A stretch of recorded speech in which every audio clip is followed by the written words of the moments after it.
Liverpool will be aiming to maintain their advantage at the top of the Premier League when they take on Sheffield United. The Reds beat Brighton 2-1 on Sunday, before rivals Manchester City and Arsenal drew 0-0 as both dropped points in the title race. Jurgen Klopp's side are now in pole position in the top flight, but must keep up their superb form at Anfield against struggling opposition. The Blades are looking set for relegation this season, but have shown some signs of improvement with 2 consecutive draws ahead of this game.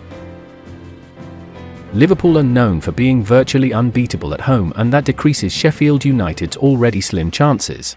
Chris Wilder's side won't want to read that the Reds haven't lost in any of their last 13 Premier League evening kickoffs either. They are unbeaten since 2022 in such games, winning their last 8 and scoring 26 goals in the process. Considering the Blades have conceded a league-high 77 goals this season, it means they could be in for a rough night on Merseyside, and even if they take the lead against the odds, they will be lacking the confidence to be able to hold on. Wilder's men have led by 2 goals in their last 2 games, but have failed to win both of them, drawing 2-2 and 3-3 to Bournemouth and Fulham respectively.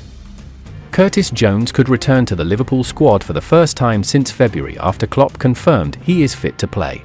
Trent Alexander-Arnold and Alisson will remain out, but are closer to a return, while Ryan Gravenberch came off the bench last time out and could start. Remaining in the treatment room is Diogo Jota, meaning Darwin Nunez will continue up front unless Cody Gakpo is preferred.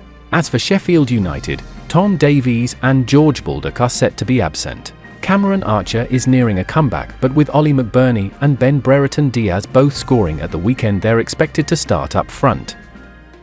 Klopp was delighted with multiple individual performances during Liverpool's win over Brighton at Anfield. Speaking after the game, he said, "I saw a lot of special performances. It's Maka, he can do that, so do it. That's Connor Bradley, that's Jarell Quansah, that's Wataru Endo, that's Dom Szoboszlai. They are that good. That's Joe Gomez. The boys are good, so show it. Yes, I am the biggest fan of these boys, but I stop being surprised if they really perform on the highest level, because it is just what I want them to do, and then when they do it, it's fine." He continued, "If they cannot do it, then I think about why and how we could help, but when they do it, I am not as surprised as others may be. I am just happy the more often they can do it." Yes, Alexis McAllister was incredible, absolutely incredible, but when you have that kind of talent, when you have that kind of character, then you should show it.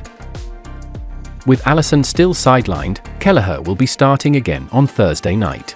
The Irish international has been in terrific form while filling in for his injured teammate and won't expect to be too busy against the Blades. Ibrahima Konate watched on as an unused substitute against Brighton, but the centre-back could be recalled against Sheffield United to play alongside Virgil van Dijk, meaning that Jarell Quansah would make way. Connor Bradley and Joe Gomez could retain their places at fullback, although the latter will presumably be replaced by Robertson if he is deemed fit to start. Alexis McAllister, Wataru Endo, and Dominic Szoboszlai are all in contention to start again in centre midfield, although Ryan Gravenberch and Harvey Elliott will be looking to force their way back into the first 11. Mohamed Salah, Darwin Nunez and Luis Diaz are the most likely trio to start up front, although Jurgen Klopp may consider freshening up his attack by recalling Cody Gakpo, who started against the Blades in the reverse fixture 4 months ago. Former Blackburn Rovers striker Chris Sutton believes that Salah could enjoy a good day in front of goal against the Blades. Sutton has predicted that Liverpool will claim a 5-0 win.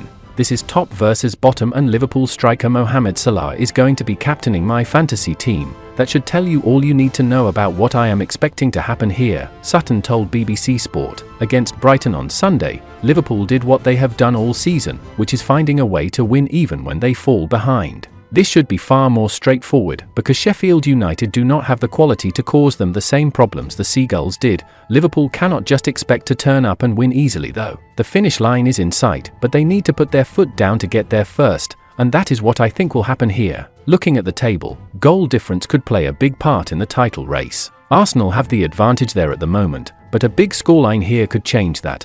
Former Arsenal star Paul Merson agrees with Sutton with his prediction for the game. Merson believes the Reds will claim a 3-0 win over Sheffield United, but did issue a warning to the players. "Liverpool are relentless, and they just keep going," Merson told Sportskeeda. "They were 1-0 down against Brighton, and not once did I think they weren't going to win. They didn't seem like they were in trouble at all. The Premier League is Liverpool's bread and butter this season. If they rest players and don't turn up this week, they could lose this game. They're better off winning the game and then taking players off instead of bringing them on to win games with 30 minutes left. Liverpool have players like Trent Alexander-Arnold and Diogo Jota coming back from injuries, and they'll be fresh. They have a couple of hard games coming up, but I'm backing them to get this game out of the way. I also agree with the opinions of experts and believe that Liverpool will have good results to aim for the championship title. Obviously, maintaining stable performance is the most important factor. There are 9 games left, we are in first place, which means our fate is in our own hands, so Szoboszlai told Hungarian outlet Sportal. If we don't make a single mistake from now on, we'll win the league. We are progressing from match to match. For now, it is not worth looking any further than Thursday's league game against Sheffield United. Every game in the remaining 9 rounds must be played as if it were the last, and after Arsenal's point loss on Sunday, we no longer need to aim for 16 goals in one of the 9 games. Arsenal may have scored the most goals of any Premier League team this season, but when it comes to attacking firepower, it is Liverpool who look the most likely to blast their way to the league title. If Arsenal and City can be described as attempting to unpick defensive locks in most of their games, then Liverpool's approach is to blow that lock into pieces.